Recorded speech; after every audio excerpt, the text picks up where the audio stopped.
Bonjour à tous les amis, bienvenue sur ma petite chaîne YouTube. Aujourd'hui, c'est une belle petite vidéo, on va parler de pas mal de sujets, mais dont des sujets qui vous intéressent beaucoup, l'immobilier. Je suis accompagné de Jean-Philippe, comment ça va? Et toi, comment ça va, Lucien? Merci de m'accueillir. Merci à toi de venir, merci à ceux qui se cachent derrière la caméra qui ont organisé ça. C'était loin, mais on y est arrivé. Voilà, depuis le temps. Aujourd'hui, une vidéo où on voulait parler un petit peu de ton parcours, de ce que tu as fait, d'entreprise que tu as montée, de ce que tu fais aujourd'hui, quelles sont tes ambitions, pas mal de petites choses, pas mal de petites questions à te poser. Mais d'abord, pour les abonnés, je pense que c'est plus sympa si c'est toi qui te présentes, si tu en as envie, bien sûr. En 2 mots, ça va être très compliqué, mais... Oui, parce qu'il y a 40 ans de parcours, je vais essayer de résumer. Alors, tu veux que je parle un peu de mon début, quand j'étais tout jeune? Ouais. Comment j'ai fait tout ça? En fait, on va parler de se loger, mais avant de parler de se loger, il y a eu tout un parcours plutôt, comme j'explique, initiatique sur le côté artistique. En fait, j'ai toujours eu un parcours, j'ai fait beaucoup de théâtre quand j'avais 16 ans, et j'ai toujours voulu être indépendant. C'est ce que je dis toujours aux gens, comment on peut être entrepreneur sans avoir fait vraiment d'études. Moi, j'ai arrêté au bac. Je fais un bac mathématique, mais j'ai toujours été inspiré par la créativité, le côté artistique, l'émotion, l'envie. Donc j'ai toujours travaillé par l'envie et surtout l'indépendance. Donc étant indépendant, tu es condamné à te dire, bon, tu seras ton propre patron, autrement tu n'auras jamais de patron. Si tu es indépendant, tu ne peux pas supporter l'autorité. Voilà. Donc ça a commencé comme ça, donc beaucoup de théâtre. Beaucoup d'inspiration sur l'artistique et puis j'ai rencontré une belle personne en 82. On était salariés même pas 3 jours qu'on a fusionné nos états d'âme et on s'est dit tiens on devrait monter une boîte, etc. On est parti au ski une semaine et puis de là on a créé une société au départ de cinéma qui était en fait Métropolis. En fait comme j'avais fait pas mal de théâtre, je me suis dit je connais pas mal de monde dans le cinéma, je vais proposer un nouveau concept. En fait on a créé un affichage centre-ville pour le cinéma. À l'époque, il n'y avait pas Canal+, il n'y avait pas la 6, on est en 83. Hein. C'est très très très vieux. Et on crée un support, c'est vieux, hein. Je sais même pas si... Non, j'étais pas né en 83, mais j'aime bien qu'à chaque fois, t'aimes bien dire c'est très c'était la préhistoire, on est la préhistoire. Mais enfin, une belle préhistoire qui a amené tout ce qu'on a fait aujourd'hui et on a apporté pas mal d'inspiration après. Ouais. Donc on a créé en fait cette société en fait de cinéma où en fait on était premier support d'affichage centre-ville pour les boîtes de distribution avec AMLF, Gaumont. Le premier film qu'on a distribué en communication, c'était Pinot Simple Flic avec Gérard Jugnot et les Inconnus que j'ai connus après justement grâce à ce film-là. Donc on a commencé à créer ce support qu'on a revendu rapidement parce qu'en fait on s'est fait repérer par Gaumont qui a racheté tous les emplacements publicitaires. On avait inventé le pantalon, ça s'appelait, ça faisait 1m60 par 60 de large. Et on allait voir les cafetiers en disant voilà vous avez des flippers, on va vous les cacher, on va vous mettre une affiche toutes les semaines, une semaine avant que les films sortent. Voilà. Les films sortaient, une semaine avant, on mettait l'affiche. Et on a fait comme ça une 50aine de fiches. Incroyable. Alors après, on est monté à 5000 emplacements et on a revendu le réseau à Gaumont qui a racheté l'emplacement. Et aujourd'hui, c'est ce qu'on appelle l'affichage centre-ville. On voit beaucoup d'emplacements dans Paris ou en province sur les vitrines. C'est nous qui avions inventé le support, ce qu'on appelle l'affichage vitrine. Et comment ça se passe à une revente à l'époque? Parce que c'était, tu devais te poser des questions que je me pose moi aujourd'hui.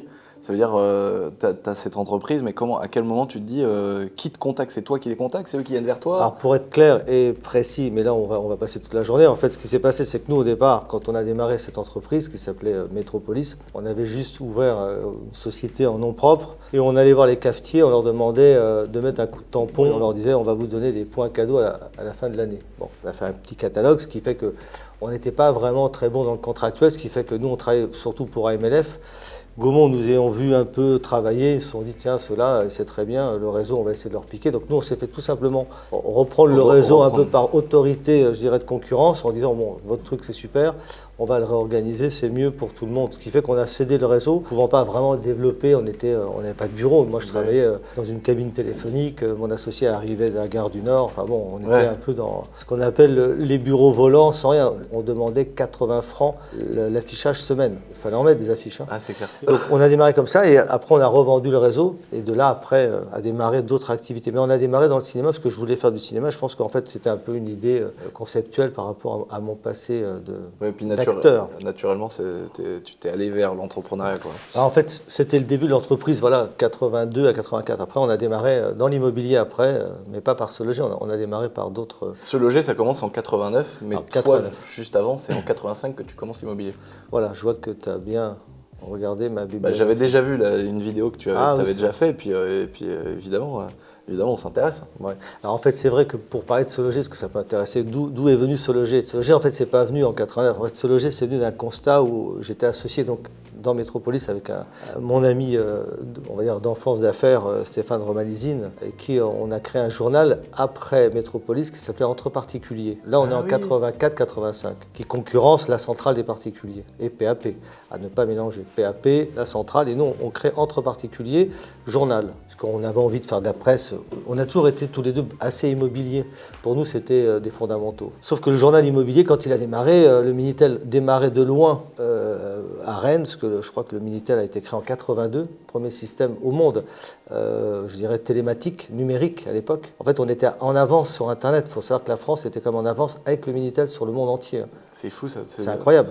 Et on a saisi cette opportunité, pas tout de suite, puisqu'au départ, on faisait un journal et on s'est aperçu que dans un journal, ce qui marchait bien, c'était les annonces de vente. Parce que le journal, on le sortait tous les mois au départ. Et quand on mettait des annonces de location, en fait, le propriétaire qui mettait son annonce dans un journal se faisait toujours engueuler par le locataire qui cherchait à louer en disant « Mais attendez, c'est loué, c'est loué, c'est loué. Ah, oui. Comment faire pour enlever dans le mois des annonces papier dans un papier? Impossible. » Et c'est là où je me suis dit on devrait peut-être réfléchir à un autre support numérique qui était le Minitel à l'époque. Et j'ai créé en 85 Téléinfo Immobilier, qui était le premier site français immobilier, alors qui marchait très mal, ça ramait, c'était des modems longs, c'était pas encore le 3615, c'était le 3669. Tu touchais que les gens qui avaient un Minitel. Alors on touchait que les gens qui avaient un système Minitel. Et en général, c'était dans le monde de l'entreprise. Les particuliers n'avaient pas trop de Minitel parce que ça coûtait très cher.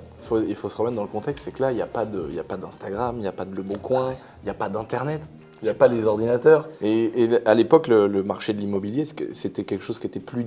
Est-ce que ça a dynamisé à fond? Je pense que oui. Est-ce que ça a dynamisé toute cette technologie qui a permis en 3 clics d'acheter une maison, de la louer, de la vendre, de la mettre en log? Pour être très honnête, ce qui marchait à l'époque, c'était pas du tout le Minitel en 85. On en parlera après. C'est surtout la presse gratuite qui marchait. En fait, à l'époque, on avait... nos concurrents, c'était Paris Paname, Paris Boom Boom, c'était HIP et Comareg. C'était des journaux qu'on trouvait dans les boîtes aux lettres. Et en fait, la presse payante démarrait avec la centrale et particuliers, et le Minitel était au balbutiement et n'apportait rien. C'était vraiment pour dire on crée du Minitel, c'est un nouveau support. Quand ils achetaient leur maison, ils allaient prendre tous les magazines. Tous les magazines qu'on avait en librairie, et on recevait donc la PQR, ça s'appelait donc la presse gratuite distribuée boîte aux lettres. C'est comme ça que l'immobilier se vendait bien. Moi, j'ai créé ce système Téléinfo Immobilier, mais en fait, il n'y avait pas de résultat. C'était juste très novateur et ça m'a permis après d'arriver à se loger, justement. Donc là, pour expliquer un petit peu, à cette époque-là, tu as un peu plus d'une vingtaine d'années avec ton associé. C'est ça, on a 22 ans, oui. Vous relayez ces annonces-là, vous pensez à la suite. Déjà, vous préparez en 85 l'idée peut-être de faire quelque chose comme Se Loger. Alors, en fait, ce qui s'est passé, c'est qu'en 85, non. C'est qu'en 87-88, on voit que le Minitel commence à prendre une place. Et moi, je me dis, bon, ok, il y a le journal, c'est les particuliers, il n'y a pas de commission, parce que c'est entre particuliers. Il y a un autre marché qui doit exister, c'est le marché des agences immobilières. Et on ne pouvait pas mélanger dans un journal, enfin moi je ne voulais pas en tout cas, mettre les agents immobiliers et les particuliers. Je me suis dit, compliqué entre particuliers. Conflit d'intérêt direct. Conflit d'intérêt. Et c'est là où je me suis dit, on va, avec une petite équipe, tester les agences immobilières pour savoir ce qu'elles ont à nous offrir comme annonce. Et c'est là où on a créé, donc, bon, j'ai inventé le mot Se Loger. Alors c'est vrai qu'au départ, je me suis dit, Se Loger, c'est tellement générique, c'est une marque forte, mais quelque part, bon, il fallait que ça soit accepté par l'INPI. L'INPI, donc l'Institut national des propriétés et des marques, a refusé parce que c'est trop générique. Donc je prends quand même la marque, je l'inscris et je joue le 3615 Se Loger. Et on commence avec 2 personnes. Alors, un autre associé, Jean-Philippe Chevalier, qui était mon associé de Saint-Malo, de plage, qui m'a rejoint, qui travaillait dans Entre particuliers, qui m'a rejoint. Il me dit, on va appeler les agences, on va proposer gratuitement de gérer leurs annonces que de location. Donc au départ, on dit, on va ouvrir que la location, on va laisser les annonces de vente tranquilles, on va prendre que la location. Et on a connu un succès immédiat, puisqu'on a proposé grosso modo à toutes les agences gratuitement de gérer leur portefeuille locatif et d'avoir une mise à jour quotidienne. À l'époque, on recevait des fax, l'annonce à tel, le lendemain, elle est louée. Hop, nous on intervenait, on nettoyait l'annonce. Donc on avait un site propre à 98% et on avait une mise à jour de 300-400 annonces au départ et on faisait payer qui? Personne, juste celui qui recherchait en 3615, qui lui se connectait de l'entreprise déjà. C'est comme ça que c'est parti. Ah ouais, le truc de fou. Et là, à l'époque, est-ce que vous aviez déjà du recul là-dessus? Vous étiez vraiment dans le travail, vous n'étiez pas investisseur particulier dans l'immobilier? Ah, pas du tout. Il faut savoir que les levées de fonds, les investisseurs, tout ça, dans les années 80, ça n'existait pas. On était dans l'air tapis, on n'investit pas. on vit, on gagne, on fait de la marge. On n'a pas besoin de fonds, parce qu'en fait, il y avait des vraies rentabilités dans les années 80. Il n'y avait pas cette transparence d'Internet aujourd'hui qui montre là, lui est moins cher, l'autre est plus cher. Bon, là, on avait des prix à l'époque qui permettaient d'avoir de la marge. Et donc, on n'avait pas besoin d'investisseurs, on n'était pas du tout là-dedans. On vivait bien, on gagnait très très bien notre vie. Et donc en 89, vous lancez officiellement On lance officiellement Sologer, Minitel, on est 2. Avec 2 personnes, on est 4. Voilà. Il faut savoir que quand on a lancé Sologer, on était avec la bande de gens qui est aujourd'hui très connue, qui s'appelle Xavier Niel, Marc Simoncini, qui étaient des amis à nous, puisqu'on était en fait à l'époque tous sur des problèmes, ça va te parler de bande passante quand même, à l'époque ça existait quand même, et on était sur des hubs, et il fallait qu'on soit tous dans un endroit, parce que c'était tout nouveau en 89, on était très précurseurs.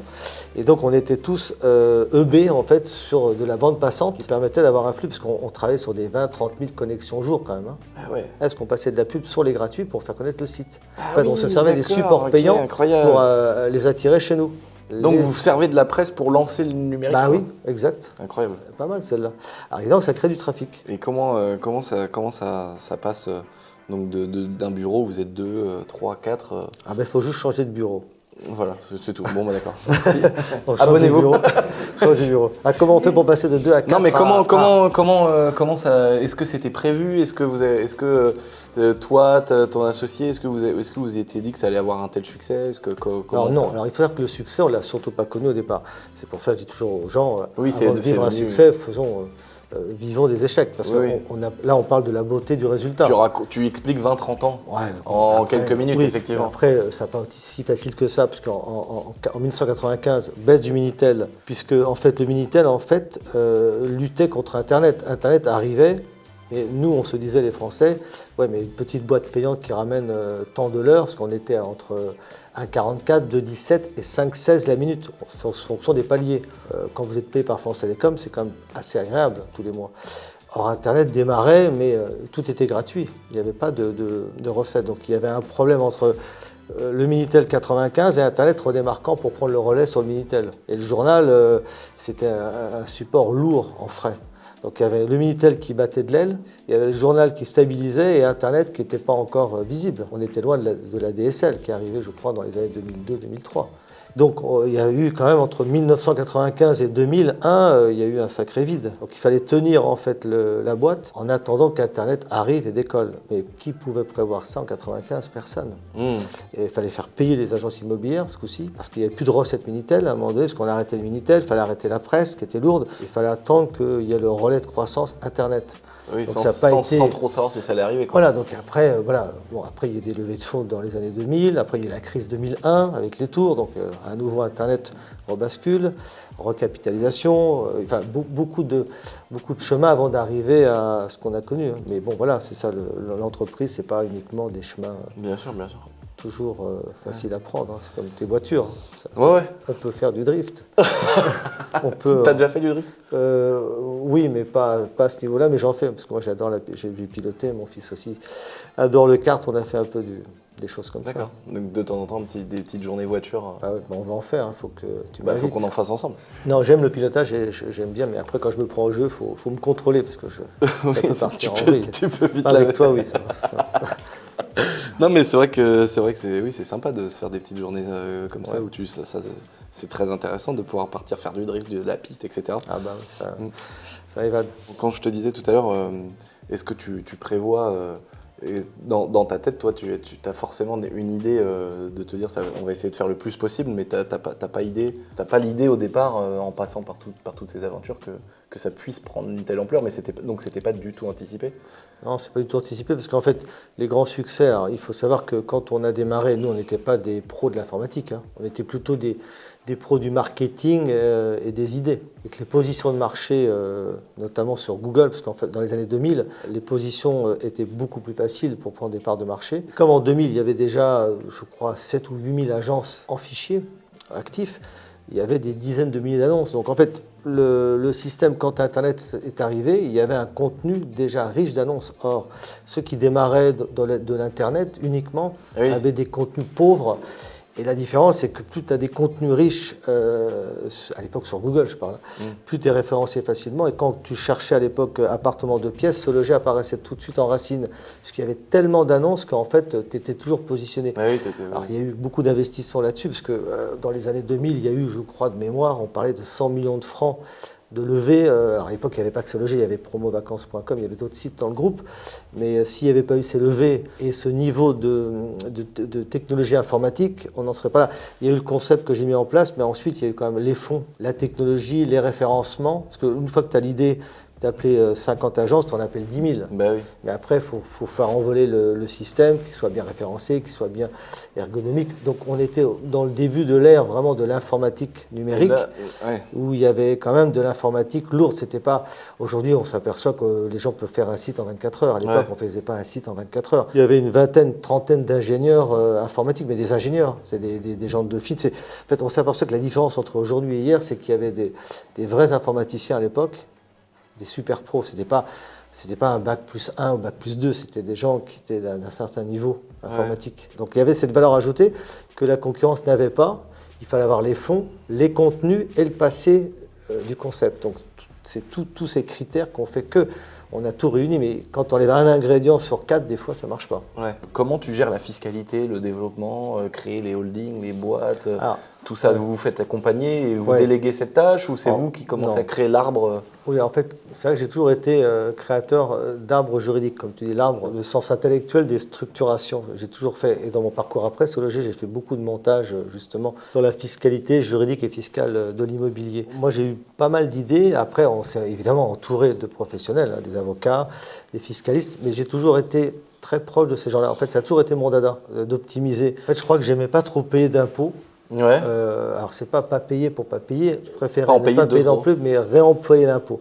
Moi j'ai toujours été un réemployeur d'impôts, un optimisateur d'impôts pour ne pas le prendre, mais pour le réinvestir dans l'économie des entreprises. J'ai toujours fait ça.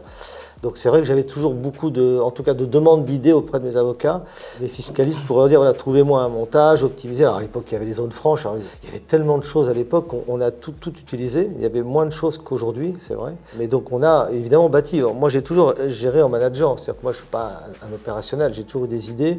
Bon, comme je disais à mon fils, j'ai travaillé beaucoup de 18 ans à 25 ans, mais après j'ai compris que mon travail c'était surtout de faire travailler les autres, de fédérer les compétences des gens, d'avoir une cohésion d'équipe et de les motiver, mais d'être toujours en développement, en communication, que dans un bureau en train de travailler sur mon écran. Au-delà des concepts marketing, j'ai toujours été dans les concepts aussi d'optimisation des comptabilités, des résultats. Ça me fait, j'y pense en fait, j'y pense à chaque fois quand je voyais ce que tu as pu faire. Je me dis mais c'est tellement, quand je le vois moi, mon petit niveau, l'importance de la fiscalité, l'importance des bons statuts, de la bonne forme juridique, du bon développement, des gestions de trésorerie, de comment on place, comment on développe, comment on achète avec les SCI, etc.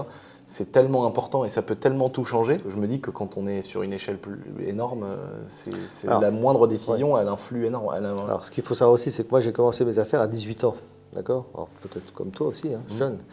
La différence, c'est que j'ai vécu dans un monde où en fait j'étais déjà rodé à ça, parce qu'en 83, 85, quand j'ai vraiment tout optimisé, on est plutôt fin 90 déjà, donc après 17 ans d'expérience. Donc oui, d'accord. Faut pas rêver, j'ai pas à 20 ans pensé holding, aux fusions, aux tubes. Enfin, il y a tellement de termes techniques aujourd'hui que je maîtrise et que je maîtrise très très bien sur le plan de la généralité, mais je suis pas un expert de la compta ni de la fiscalité, mais je maîtrise tous les domaines. Voilà. J'ai une culture générale que j'avais pas à 20 ans, sauf que quand tu as déjà 20 ans d'expérience d'entreprise, tu es obligé, quand tu as des passages avec des associés, des fusions, des ventes d'actions, de te poser les bonnes questions parce que tu vis la cession d'une boîte, tu vis la valorisation, on te parle de commissaire aux apports, c'est quoi?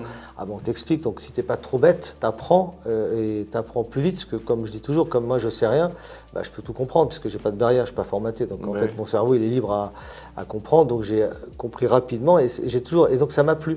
Dans les années 95 à 2000, j'ai connu des comptables, des experts comptables qui m'ont appris, qui m'ont dit attention, l'optimisation, c'est très important dans le développement d'une entreprise, ça se pense avant. Quand tu vends une boîte, tu penses avant, tu ne penses pas quand tu la vends. Donc on m'a expliqué d'anticiper ces disciplines. Ouais, moi c'est pareil, je pense que c'est une chance que tu as eue et que j'ai eue aussi d'aimer ça.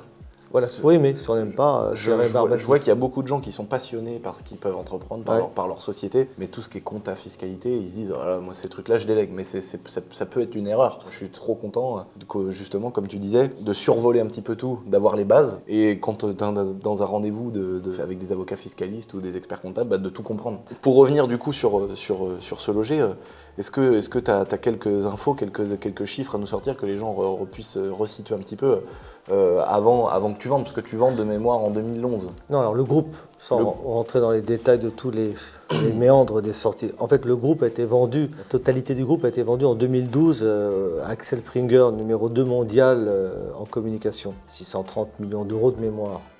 Entre-temps, il y a eu des rentrées en bourse, il y a eu des LBO, en fait, il y a eu beaucoup de techniques financières de 2001 à 2007-2008, et ensuite le groupe est sorti. Le groupe entier a été vendu. Le groupe entier, il ne restait plus que Se Loger. Hein. Ah oui. Parce qu'il y a eu beaucoup de choses qui ont bougé. C'est Se Loger qui a été racheté par le groupe Axel Springer, qui est un groupe allemand, qui a racheté en direct. D'accord. Qui a acheté le groupe. Et donc il y a tous les derniers, on va dire des associés historiques, parce qu'il y a d'autres associés qui sont rentrés, sont partis en 2012. Et donc en fait le groupe a été repris en 2012 par ce groupe allemand et a été développé. Alors après, les chiffres, pour donner des chiffres, c'est sûr que quand on a démarré, nous en 89, on faisait, alors en francs, on était les premières années à 2-3 millions de francs, c'est-à-dire 400 000 euros d'aujourd'hui. En 96, entre le passage Minitel Presse, on était à 8-10 millions de francs. Et ensuite, on parle de 40-50 millions jusqu'à 300 millions d'euros. Donc ça part très très vite. Mais ça part très vite. Quand tu vends, toi, vers 2011-2012, le groupe, le groupe faisait dans les 300 millions d'euros de chiffre d'affaires. Il faudrait revérifier. Il y avait une marge de 40, parce que ça a été vendu une vingtaine, on parle des bidas, c'était vendu 20 années. Donc on était sur 35 millions d'euros de résultats à peu près, de mémoire, il faudrait revoir les chiffres dans la comptabilité, mais on était sur à peu près 300 millions d'euros, à peu près 17 000 agences qui payaient, déjà sur 33 000, une agence sur deux qui était client Se Loger, donc une prise de marché totale. C'est là le problème de Se Loger aujourd'hui, en fait on reproche à Se Loger d'avoir le monopole de fait, au-delà du droit, dans le sens où personne ne peut lutter contre Se Loger par son histoire, qui fait qu'elle avait déjà, avant cette vente au groupe allemand, 70% du marché, avec un taux de retour, 67% de gens qui ont des appels de Se Loger. Donc en fait, 70% des agences reçoivent des appels de Se Loger. Donc le Bon Coin est arrivé, il y a eu beaucoup de supports concurrents, Bien Ici qui a été créé par la FNAIM pour concurrencer ce monopole, ça n'a pas marché. Se Loger a racheté après des concurrents. Donc c'est vraiment un trust aujourd'hui. C'est compliqué à déloger Se Loger. Ils ont doublé après la vente du groupe les tarifs par 2 pour compenser l'achat. Il faut rembourser. Et ça marche toujours. Donc en fait, il y a un abus de monopole, aujourd'hui par Se Loger. Il y a un abus de monopole. Mais sans Se Loger, c'est vrai que les résultats qu'ont les agents immobiliers n'existeraient pas aujourd'hui, je pense. Il y aura un autre support. Même le Bon Coin, qui est gratuit, qui fait des petits tarifs, ça n'arrive pas à la cheville de Se Loger. Il n'y a pas un site qui arrive à la cheville. C'est incroyable. Quand tu sors, donc, comment tu le vis, toi ? Mais moi, je le vis bien, parce que moi, j'ai toujours été... si tu veux, créateur d'entreprise et pas gestionnaire d'entreprise. Donc en fait, moi j'ai fait d'autres sociétés. Oui, moi quand je crée Se Loger, c'est pas pour dire je vais rester 20-30 ans aux commandes. Moi ce qui m'intéresse, c'est de créer quelque chose qui marche et qui va être reconnu plus que l'argent. La reconnaissance du neuf, pour moi, ça n'a pas de prix. Bien sûr. La liberté, comme je dis aux gens, n'a pas de prix, elle a juste un coût, il faut acheter sa liberté. Donc, moi, j'étais déjà fin 90, j'avais créé une société Direct Patrimoine qui commençait à mettre le pied dans le vrai immobilier, associé au groupe Élysée Vendôme. Ensuite, en 2006, j'ai créé Direct Calédonie, où je commence à placer mon argent en Calédonie pour faire des montages d'optimisation fiscale. J'ai mis déjà un pied, moi j'anticipe toujours. Quand je sens que les choses vont trop vite ou sont trop lentes, je suis toujours en train de regarder un peu ailleurs parce que je m'ennuie vite. Je suis comme un gamin précoce et donc j'ai besoin toujours d'inventer. Donc j'avais déjà anticipé en 98 une nouvelle société qui travaille avec Se Loger, où j'avais mis en place un nouveau système télémarketing, où j'avais inventé la prise de rendez-vous pour les investisseurs qui cherchaient à défiscaliser dès 98. Ça s'appelait valeur commerciale et j'ai créé Direct Patrimoine avec le côté direct comme à l'époque entre particuliers pour le patrimoine. Donc j'avais créé déjà des bases de données téléphoniques qu'on appelle aujourd'hui vulgairement des leads. C'était des leads téléphoniques. Et ça, c'est démarré en 98 par une entité valeur commerciale. Donc je commençais un peu à m'ennuyer. Pourquoi? Parce qu'on était à la fin d'un cycle Minitel bien avancé. On était au début d'un Internet pas prononcé, en tout cas pas vraiment engagé. Et on était sur un journal papier qui était la passerelle. On s'ennuie quand il n'y a pas vraiment de vraie visibilité à 100%. Donc tout de suite, on pense à faire autre chose. Et puis après, les autres choses marchent, mais on fait autre chose. Donc finalement, quand tu sors, tu t'occupes de ce que tu faisais déjà. T'as pas l'impression d'avoir arrêté, parce qu'il y a des gens qui ont lancé des monstres. Et puis quand ils arrêtent, ils se disent qu'est-ce que je fais maintenant? Là, tu as entièrement raison. Tous mes associés de Se Loger aujourd'hui vont gueuler peut-être, mais ils ne font pas grand-chose. Celui qui fait beaucoup, c'est entreparticulier.com, mon associé Stéphane Robalésine, qui a même créé une chaîne qui s'appelle investisseur.tv.com, où il interviewe il fait pitcher des jeunes start-upers, il s'occupe. Et les autres de Se Loger, l'autre série d'associés, en fait, ils ont pris de l'argent, ils n'ont pas trop développé derrière. Je crois que l'esprit d'entrepreneur, tu l'as à 20 ans, tu ne l'as pas quand tu démarres une boîte à 40 ans. Tu peux faire un coup et puis tu deviens riche. Mais l'entrepreneur, à la base, il entreprend tout le temps. Il ne faut pas mélanger entrepreneur et entreprenant. Oui, moi, je suis un entreprenant qui a entrepris.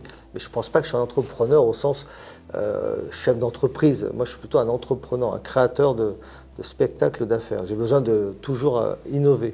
Bon, j'ai une question que je garde après, mais j'en ai une qui est plus perso, là, je me pose la question. C'est pour toi. C'est une vraie question que je me pose et que je me suis beaucoup posée, mais toi tu vas pouvoir m'y répondre. Comment ça fonctionne? Moi je connais un peu le milieu de l'entreprise, que je me passionne, je regarde des vidéos, j'écoute des gens comme toi. Ouais. Et je me dis, mais comment ça fonctionne une mise en bourse de sa société? Comment ça fonctionne? Comment tu fais? Vers qui tu vas? Qu'est-ce que ça t'apporte? Et quelles sont les contraintes? J'y connais rien, mais ça m'intéresse à fond depuis longtemps et personne ne peut spécialement m'y répondre, je pense, aussi bien que toi. Je vais essayer. En fait, l'entrée en bourse, d'aller en bourse, c'est dangereux et périlleux. On fait rentrer des gens. En fait, il y a des gens il y a deux types d'entrée en bourse. Celui qui fait une entrée en bourse pour s'enrichir et celui qui fait une entrée en bourse pour lever des capitaux. On peut faire les deux. Donc déjà, l'entrée en bourse, elle peut permettre de t'enrichir parce que tu peux aussi céder des titres au moment où tu rentres en bourse. Bon, pour revenir à comment on fait, on va avoir un spécialiste, on ne peut pas le faire seul. Là, tu ne fais pas ça avec ton comptable. Ce sont des sociétés spécialisées pour faire coter les boîtes. Tu as plusieurs types de marchés boursiers. Hein. C'est forcément une grosse boîte qui doit rentrer en bourse. Non, pas du tout, parce que nous, à l'époque, on était sur le marché Alternet. Alternet, c'était un marché des nouvelles technologies. Deuxième marché des boîtes. Non, il y a plusieurs types de marchés, on n'a pas besoin d'être très gros. La seule chose pour aller en bourse, c'est que le dossier, c'est toute une aventure. C'est un dossier très complexe, très technique, très financier, une enquête approfondie. L'AMF, Autorité des marchés financiers, c'est la police de la finance. Donc, on fait des documentations très pointues. Ils doivent valider. C'est validé, il faut motiver pourquoi, il va falloir communiquer régulièrement auprès des investisseurs qui vont être actionnaires.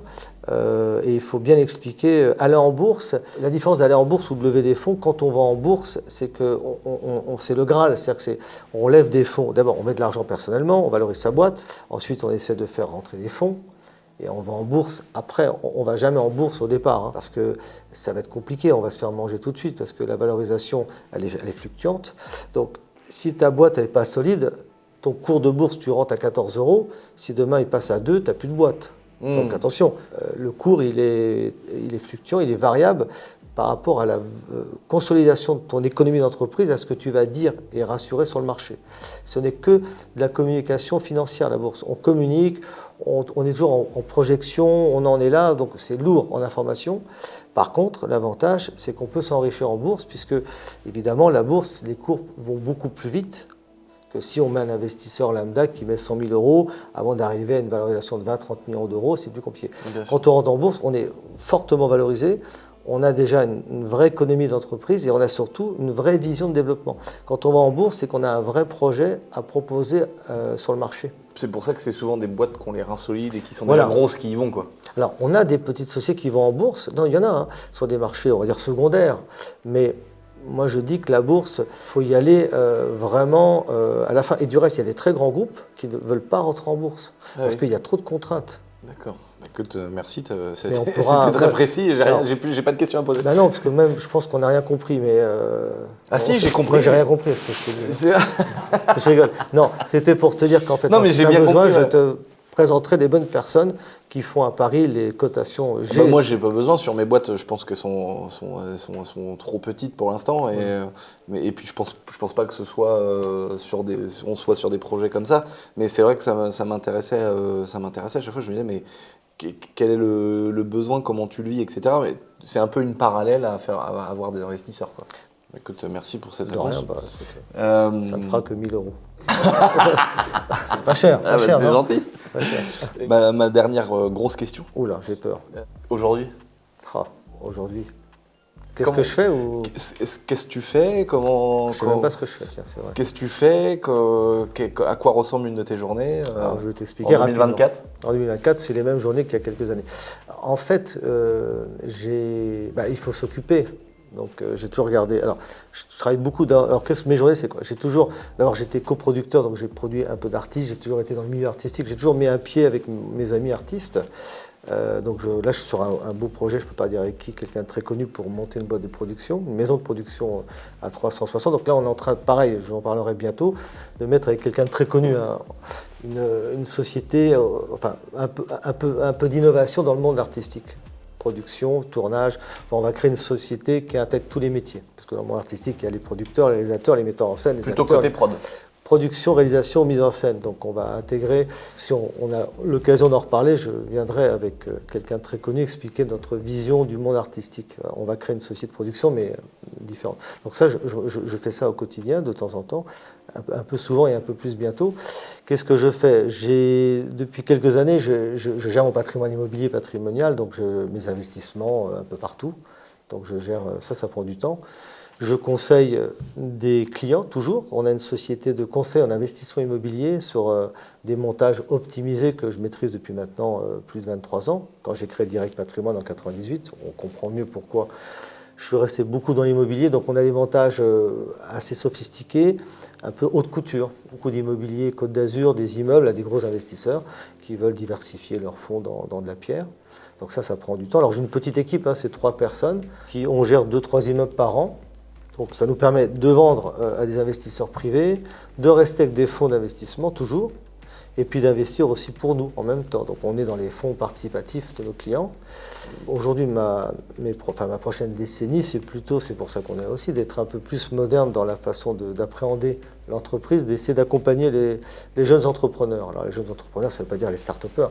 Les entreprises qui ont besoin de réseaux, de conseils, d'inspiration, un peu de motivation, de coaching, d'accompagnement, mais pas à le faire en disant, voilà, je vous explique comment il faut faire, et je vous montre comment il faut faire. Donc on a créé une société qui s'appelle l'Expert 418 qui va démarrer. C'est une société d'optimisation pour l'entreprise. Donc c'est la cession, fusion, trouver des crédits, du concret, trouver des levées de fonds, des investisseurs privés, refaire des BP, refaire les decks, restructurer la boîte pour l'accompagner même à aller à l'international. Donc on est sur un développement de conseils, mais basé non pas sur des conseillers intellectuels, mais sur du pragmatisme. Voilà, on va monter une équipe de chefs d'entreprise, des indépendants, il y aura 35 experts spécialisés, que des chefs d'entreprise, dans chacun des domaines. Et moi, je serai un peu le chef d'orchestre de tout ça, l'inspirant et surtout celui qui va quand même gérer la partie volet financier. Moi, en tant que chef d'entreprise, j'aurai le volet financier, mais je ne serai pas accompagnateur dans le métier de l'entreprise. Je serai accompagnateur pour que l'entreprise se remettre sur des rails. Voilà. Donc ça, c'est ma prochaine étape. Faire du conseil en entreprise. Voilà. Excellent. Et faire de la communauté, partager, comme je le fais avec toi, voilà. Avec grand plaisir. Sur notre petit cercle privé. Voilà, c'est pour ça que je suis ravi de répondre à tes questions. Et c'est très gentil. Si ça peut servir. Bon, donc des journées bien chargées. Oui, en fait, je ne m'ennuie pas parce que je suis toujours en contact. Ce que je veux, c'est toujours garder, c'est ce que je dis aux gens, garder le lien social. Moi, j'ai 60 ans. Et à 60 ans, soit on pense à faire de la pêche ou des choses comme ça. Bon, moi, je n'ai pas ces passions-là, ni bricoleur, ni jardinier. Moi, j'ai la passion de l'humain et de toujours aider les gens Et j'aime bien aider les gens. Alors c'est vrai que j'ai beaucoup aidé les gens sans vraiment retour. Moi, je ne cherche pas le retour. C'est de montrer qu'on peut quand même réussir quelque chose et qu'il faut y croire et que tant qu'il y a de l'espoir, on a du résultat. Donc moi, c'est plutôt le côté résistant. J'aime pas le mot résilient, moi je suis plutôt un résistant. Moi, j'aime bien la résistance au mal, où il faut se faire mal pour obtenir le bien. Donc j'apprends ça beaucoup aux gens et j'essaie en tout cas de les aider. Et Voilà. je reviens juste sur un dernier petit point. Tu disais que aujourd'hui tu gères ton patrimoine, tu diversifies. Ouais. Est-ce que tu as commencé à investir quand tu as vendu des sociétés? Est-ce que tu as investi tout au long? Parce que moi je vois avec mon parcours, quand j'ai commencé à gagner un petit peu de sous, que j'ai pu faire un crédit, j'ai acheté ma première maison où j'y vais. Et puis après j'ai commencé à acheter des logements locatifs. Après j'ai acheté surtout des entrepôts professionnels. D'ailleurs, tu pourras répondre à ma question, parce que je me suis fait, j'ai eu pas mal de petits retours quand j'avais parlé de ça, où j'expliquais, je disais mais je comprends pas, j'ai des taux de rentabilité qui sont beaucoup plus intéressants sur mes logements, sur mes bâtiments professionnels. Aujourd'hui, j'ai des hangars, j'ai des bâtiments que je loue à des carrossiers, que je loue à des entreprises. Et je gagne beaucoup plus d'argent que quand je loue une maison et j'ai beaucoup moins d'emmerdes. Qu'est-ce que tu penses de ça? Il y a plein de gens qui me disent oui, mais des fois les professionnels, tu mets 1 an avant de le relouer. Ils ont raison, tout le monde a raison. En fait, je pense que, rendement parlant et fiscalement parlant, il n'y a pas photo. Les rendements de loyers commerciaux sont beaucoup plus rentables que les loyers fonciers. C'est-à-dire foncier, ça veut dire physique à des personnes physiques. Là, on loue les particuliers, c'est pas rentable. Je parle du régime foncier. Nous, on est en meublé. C'est un mix entre le foncier et le professionnel. L'idéal, c'est les boutiques, c'est les bureaux, c'est tout ce qui est commercial, puisqu'en fait, on a en plus la sécurité de virer son locataire s'il ne paye pas beaucoup plus facilement. Et en plus, comme tu dois le savoir, toutes les taxes foncières, toutes les taxes de charge, article 605, sont à la charge du locataire. Toi, je connais bien ma leçon. Ah bah oui, t'es bien placé pour la connaître. Je te taquine. Sauf qu'il ne faut surtout pas faire du foncier. Je suis anti-foncier. Donc quand tu dis foncier, c'est vraiment de la location, pure au nom propre, quoi. En nom propre, non meublé. Moi, je suis pour le meublé, et on pourra en parler d'autres meublés que le meublé traditionnel à l'année, du meublé dérogatoire. Je suis pour les murs de boutique bien placés, et pour le côté logistique, entrepôt aussi, parce qu'il y a des rendements qui sont des fois entre 9 et 12 et 15. Donc en fait, quand on a des bons rendements, ça compense le risque. On ne peut pas avoir un rendement à 12 sans risque. Les beaux commerciaux, les bâtiments pro, tout ça sont beaucoup plus intéressants, mais ça peut durer longtemps avant de les relouer. Et je le vois sur des bâtiments où des fois je me dis mais j'ai 0 touche. Alors que quand je mets une maison à louer, en quelques jours. La dernière fois, on a eu 250 messages sur Le Bon Coin. On se disait mais c'est pas possible, la maison, c'est incroyable. On sait même pas qui prendre, quoi faire, les visites, etc. Et j'ai des petits locaux qui sont placés financièrement et j'ai un appel par mois, quoi. Donc c'est vrai que des fois, on voit la vraie différence. C'est pour ça que, pour conclure là-dessus, oui, pro, commerciaux, meublés, oui, mais attention, stratégie beaucoup plus importante. C'est-à-dire qu'il faut bien réfléchir où acheter, comment acheter, sur quel secteur. Tes investissements perso, comment tu investis? Est-ce que c'est au fur et à mesure dans ta vie professionnelle? C'est pour ça que je conseillerais à faire autrement. J'en parlais souvent à mon fils. Non, moi j'ai investi tard. Pourquoi? Parce que quand tu entreprends, tu es sur la base, on est dans les années que tapis, il faut quand même se remettre toujours dans le contexte. 80, 90, on s'enrichit par l'entreprise, on ne pense pas du tout à l'immobilier. L'immobilier, à l'époque, ce n'est pas du tout un support basé sur l'investissement en retraite comme aujourd'hui. Alors pourquoi aujourd'hui? Parce que justement, les retraites n'étant pas ce qu'elles étaient, aujourd'hui, les gens se disent « waouh, les retraites, c'est plus du tout la même chose ». Donc en fait, la notion, à l'époque, je parle toujours pareil, il faut se remettre dans l'époque, je ne pensais pas du tout à investir dans l'immobilier. J'étais entreprenant, j'avais une très belle voiture, à 23 ans indépendant, je gagnais très bien ma vie. On ne pensait pas à ça, on vivait bien et on gagnait de l'argent. Les comptes se remplissaient. Moi, je voyais mes comptes, quand j'ai regardé mes relevés bancaires quand j'avais 23 ans, ça fait rêver. Ce qui n'est plus possible aujourd'hui. Donc, à commencer à investir massivement, ça a démarré en 97-98. Après, j'ai énormément investi en Calédonie, à Deauville, à Trouville. Après, j'ai investi dans le cadre de mes montages que je vendais à mes clients. En fait, ce qui a fait que j'ai investi beaucoup, c'est pas la volonté d'investir, c'est le métier que je redécouvre en 98 d'investisseur financier pour le compte de tiers. C'est là où on explique toujours que j'ai fait investir directement et indirectement plus de 100 millions d'euros. Et c'est là où j'ai compris qu'il fallait investir, parce que ce que je proposais aux gens, je me dis, mais toi, il faut que tu en fasses un peu.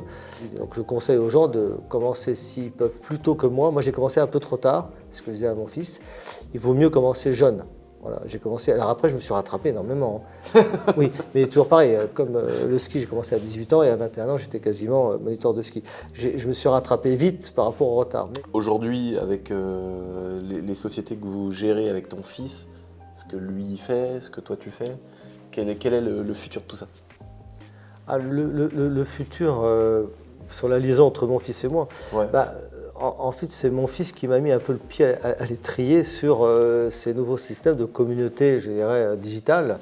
Et c'est vrai que là, honnêtement, autant j'étais précurseur sur ce logis Minitel, autant là, franchement, je ne peux pas dire que je suis précurseur dans ce monde moderne, en fait, qui ne me va plus, parce que moi, je suis quelqu'un de très humain et très social. Bon, par contre, justement, on peut amener cette chaleur. Donc moi, ce qui m'a convaincu, c'est, au-delà que mon fils est beaucoup plus avant-gardiste que moi, c'est sûr aujourd'hui, c'est d'apporter ce mix de compétences, de sagesse et de performance. La sagesse, je crois qu'il faut ramener, c'est pour ça qu'on le fait, beaucoup au centre du digital, un peu de chaleur, de liant, parce que autrement, moi j'ai l'impression quand je vois tous ces trucs-là qu'on devient riche comme ça, tout est facile. Enfin, il y a beaucoup de faux. Hein. Il y a beaucoup de faux, mais par contre ça fait du mal au cerveau des jeunes parce qu'eux regardent que le faux vrai ou le vrai faux. Mais ils ne regardent pas la difficulté que nous on vivait où il n'y avait pas tout ça, où il fallait se prendre 10 coups de poing pour arriver à se relever. Là on a l'impression qu'on évite les coups de poing pour arriver tout de suite à être debout. Mais non, pour être debout, faut être couché. Ouais. Compliqué. Donc cette société, là-dessus, je dis aux gens, en 2000 ans, rien n'a changé. C'est juste l'imaginaire des réseaux qui a fait qu'on change. Ouais, y a la réalité, toi, je vois comment tu es et ce que tu fais. Toi, tu es dans la réalité, même si tu es dans le réseau, tu es dans le vrai. Ouais. Voilà. Il y a des gens qui n'acceptent pas le vrai, qui sont dans le faux. Enfin, la liaison qu'on a entre Arthur et moi, c'est de mélanger le monde de demain avec l'inspiration du monde d'hier qui reste pour moi le monde d'aujourd'hui. En fait, ça ne change pas. On mettra les différents réseaux dans la description.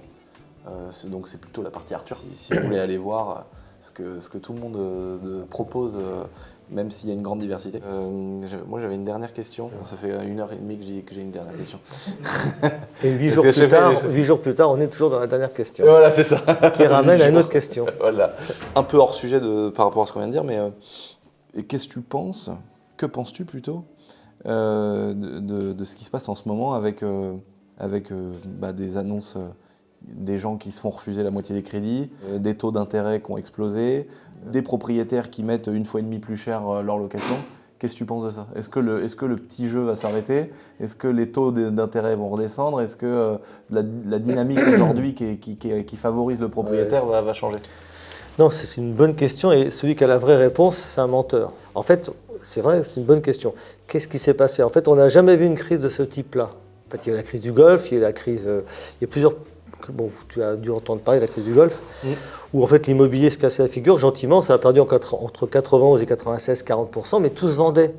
En fait, les taux étaient hauts, mais la crise était immobilière. Bon.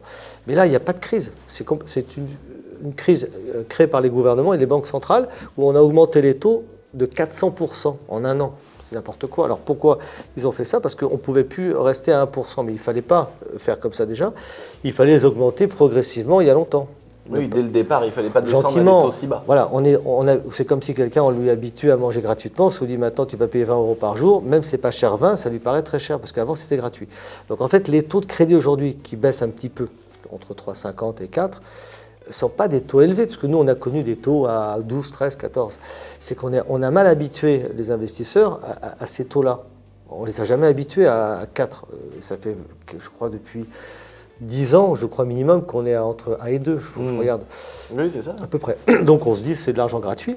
Donc c'est ce qui a favorisé aussi artificiellement la montée de l'immobilier. L'immobilier est monté grâce ou à cause des taux bas. Autrement, il n'y aurait pas eu cette montée fulgurante. Alors aujourd'hui, qu'est-ce qui se passe? C'est qu'en fait, il n'y a plus d'acheteurs, il n'y a plus de vendeurs. C'est un marché bizarre. Tout le monde s'en regarde parce qu'on attend que ça baisse. Les gens aujourd'hui ne vendent plus comme à l'époque. Les gens sont en télétravail, les gens sont plutôt résilients et un peu fatigués de tout ça et ils sont prêts à baisser les bras pour ne pas baisser les prix. Donc en fait, ce qui se vend, c'est les gens qui sont obligés de partir, mais les gens ne sont plus trop vendeurs au prix qu'il faudrait avoir. Pour retrouver un bon prix par rapport au taux de crédit, il faudrait baisser de 20 à 30%. Parce que quand on regarde la mensualité aujourd'hui par rapport au taux d'il y a un an, il y a à peu près, sur le prix, pour avoir la même mensualité, il faudrait baisser le prix de vente de 20 à 30. Voilà, ouais. Bon, c'est violent en un coup. Or là, il faudrait le faire en moins d'un an, puisque les taux ont augmenté en moins d'un an. Donc tout étant tellement violent que les gens étaient... Tout le monde se regarde. tout le monde se regarde. Non, mais c'est incroyable cette histoire. Là, moi, je me mets à la place Voilà. du gars qui touche le même salaire qu'avant, hormis l'inflation et des choses en moins qu'il peut faire. Ouais. Le gars qui touche 1 400 € net par mois, le banquier va lui dire, la maison, tu vas l'acheter plus cher que le réel prix. Et en plus de ça, tu vas payer ton taux 4%. Donc le mec, il se voit refuser le crédit parce qu'à un moment donné, il ne va pas faire un crédit sur 45 ans. Et donc ces gens-là, quelle est la porte de sortie pour eux? Est-ce qu'ils attendent? Parce qu'on le voit, la porte de sortie, elle est où la porte de sortie? Pour eux, c'est de se dire, je vais louer une maison en attendant de pouvoir en acheter une plus tard. D'où le marché tendu de la location et d'où les abus locatifs. Bon, il y a des réglementations, il y a quand même des réglementations sur les lois locatives, mais ça tend le marché. Plus les mauvaises lois faites avec les bilans énergétiques, où là, ça rendrait encore plus le marché tendu. Donc ça, ils vont un peu se détendre, parce que c'est les écologistes qui ont fait ça, donc il n'y a pas de réalité économique de marché. Donc aujourd'hui, c'est un bordel ambiant entre je veux pas vendre au bon prix, parce qu'il faudrait baisser de 30, je ne vais pas acheter au mauvais prix, parce qu'il faut amener trop d'apports, et les taux de crédit sont longs, enfin sont chers. Donc la solution, c'est quoi? Que les taux rebaissent encore un peu, c'est prévu, un petit peu. Et ils n'auront pas le choix, soit de rallonger les durées, mais ça coûte cher, ou soit, c'est inéluctable, il faudra que, mais là c'est pas moi visionnaire de l'immobilier, c'est que là je parle mathématiques, c'est où on rallonge, ce qui n'est pas très agréable, ou l'immobilier craque. Mais quand je dis craque, c'est pas craque, ça baisse de temps en temps, c'est que ça craque.